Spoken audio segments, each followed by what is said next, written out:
Because it's a feeling that is something like driving on Brown Road south of the old Moscow-Pullman highway, and it's gravel beneath the tires, and the sky is a clean blue, cloudless. And the road is desolate and properly lonely, ringed by all those wheat and lentil farm fields upbreaking onto those endless hills about and around, and the sun is shining quite bright, the force of it.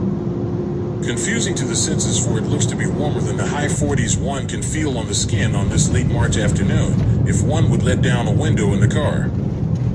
But that is not a possibility, because to let down would be to let in so much of that dust being kicked up about the wheels, because that's what happens on dirt roads. And speaking of dirt roads, there are so many of them on the Palouse that one can even stitch together a self-made travel itinerary, old school, from a printed atlas, not some online search and use only.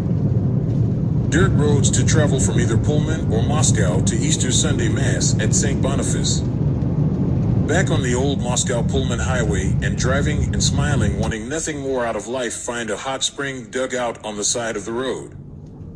You disembark and enter the bubbling water, and laying in the warm water you realize it's not warm but hot, 106 degrees Fahrenheit in fact.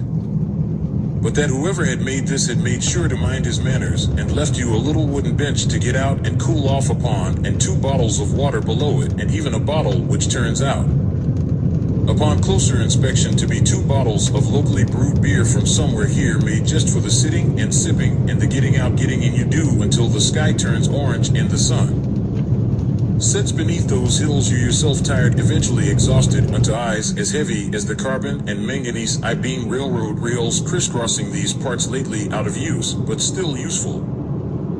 Fodder for thoughts about the Old West, how the West was won, and what everyone lost in the process. A dreamless night under the open star-speckled sky, in a place so nondescript it's nearly Eden.